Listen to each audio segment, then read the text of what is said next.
The loss of Her Majesty to the United Kingdom and to the world is huge at this moment.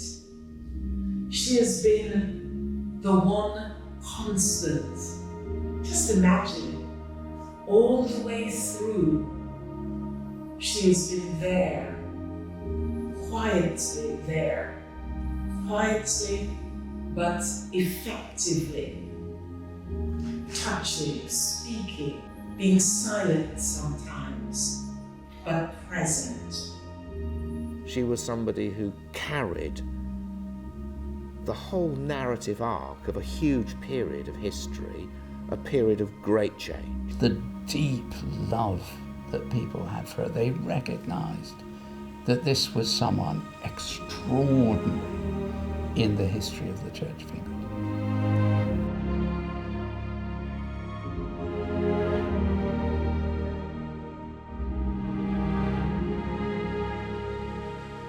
First time I met the Queen was in Liverpool, when I was Dean of Liverpool. And it was just a brief presentation. She was on a royal visit to the city. But there's one thing that really struck me.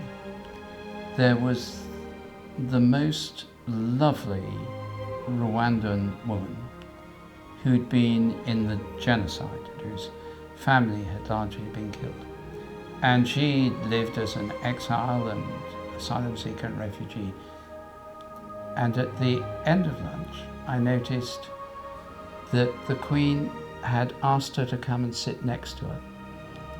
And the Queen simply engaged her in conversation for 20 minutes. Everything else had to stop because the Queen cared more about listening to her story, paying close attention. The healing impact of that conversation on that woman was quite extraordinary. And it was a glimpse of the Queen's profound humanity, which so characterized her reign. In the Beatitudes in St. Matthew's Gospel, Jesus says, "Blessed are the meek." I think the word meek is a really misunderstood word. It doesn't mean weak. I mean, it sounds a bit like weak, and we think that's maybe what it means. To be meek is to be somebody who is obedient to a vocation, a calling, an agenda higher than themselves. And I saw a meekness in Her Majesty the Queen. It might seem a strange word to use to describe her. And yet she occupied it and inhabited it in quite a simple way. I think the role of the monarch, and particularly of this Queen, during her long, incredibly long reign, has been hugely important for the Church of England, and indeed the Anglican communion.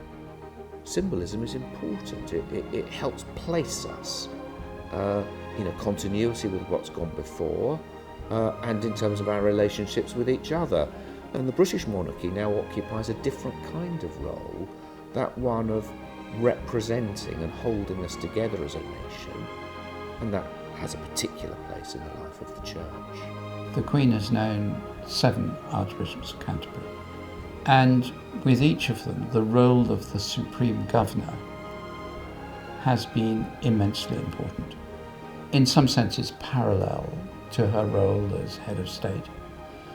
In the Church, it is not active intervention, but it has been wise counsel, profound encouragement, and deep interest, as well as example and prayer. And I think what most impressed me about her was that she was someone with a very clear sense of vocation. And her faith is absolutely central to her life. And you couldn't really understand her without understanding her faith. Her Majesty's attitude to faith was that this was not just something that she brought out, wheeled out in front of the cameras at Sandringham, Westminster Abbey, Windsor Castle, but that this was something that she lived in.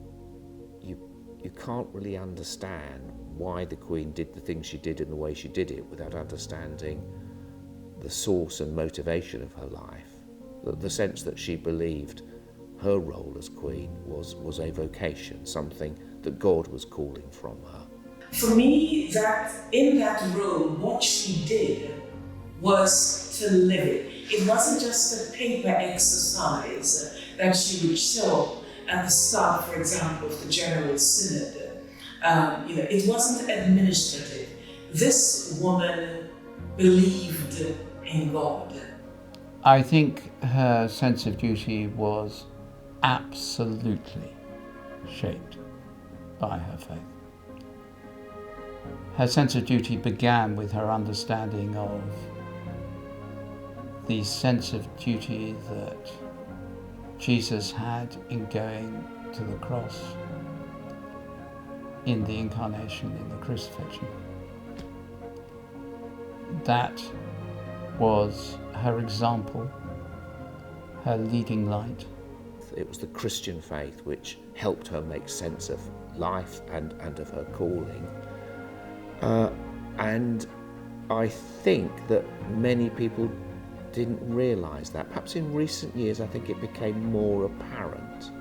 But certainly when I met her, it was just kind of obvious to me that although on the one hand it's the Queen, inevitably it becomes a bit of a grand occasion because it's the Queen. Actually, it was like such an ordinary occasion. She was just doing what ordinary Christians do, going to church on Sunday. It mattered to her, and she couldn't really conceive that you would do anything else on a Sunday morning but go to church. And it was that impressed me, that kind of dogged, persistent ordinariness. So it was the pulse and the heartbeat of her life, and that was evident basically in her simple, faithful discipline of attending church and saying her prayers, in the way she went about her work, and her astonishing life of service to the nation and the Commonwealth. And in private conversation, she was a person you could speak to knowing that it would go no further at all, be absolutely honest with, and someone whose thoughtfulness and experience was extraordinary. She was someone whom the world admired, but again, that was because of her personal qualities, which I believe flowed from her Christian faith.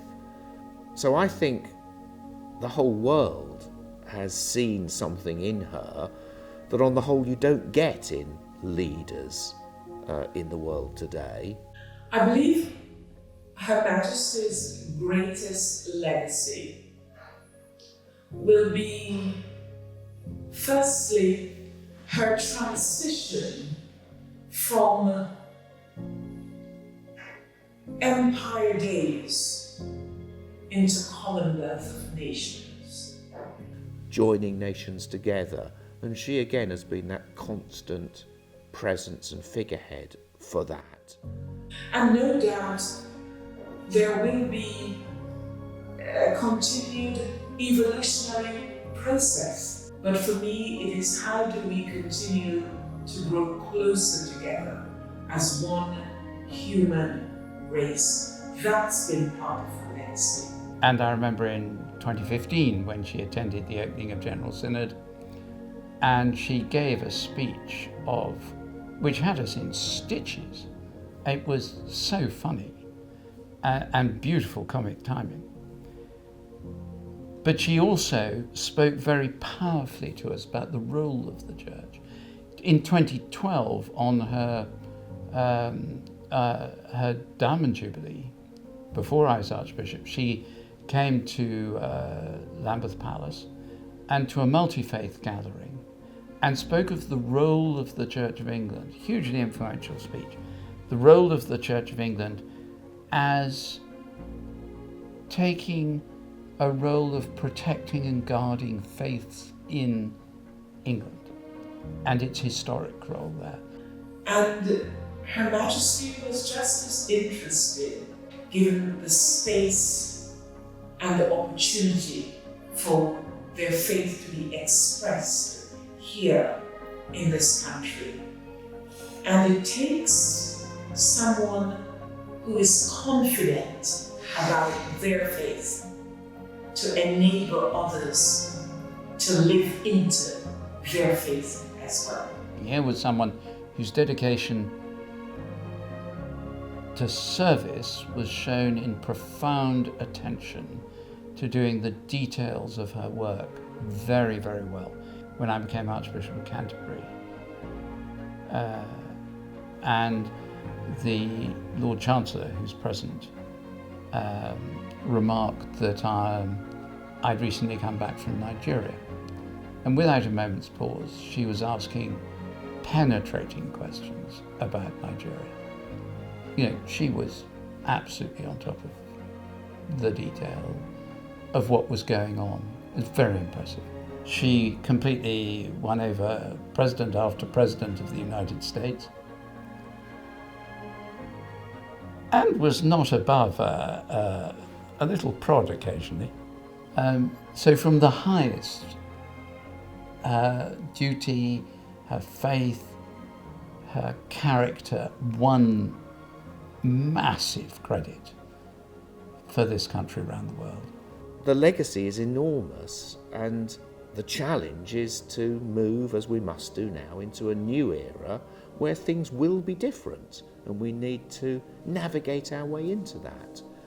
But for me, the greatest legacy is, first of all, the way she carried the story of our nation over a period of unimaginable, huge change. So it's a huge loss, not just for the United Kingdom, but to the world. How many of the leaders have we known who have been a constant and a constant positive force for good, for good? Her faith was in the faithfulness of God, and that enabled her to deal with everything in public life, ups and downs in family life, through bereavement, through becoming queen much younger than she would reasonably have expected. That's perhaps part of the pain of all this, that the moment you know you're going to be queen is the moment your father dies.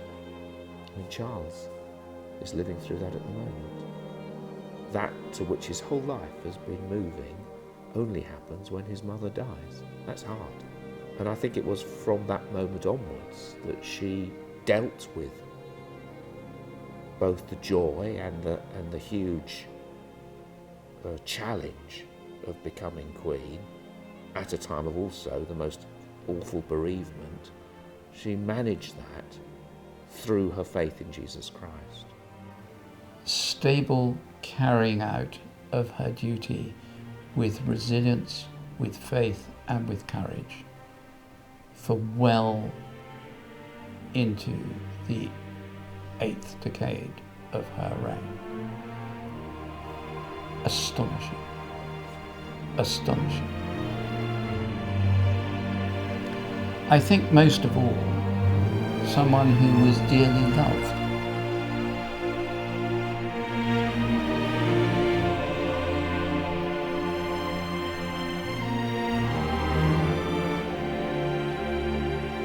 I think it's going to be really hard for us as a nation, perhaps harder than we realise,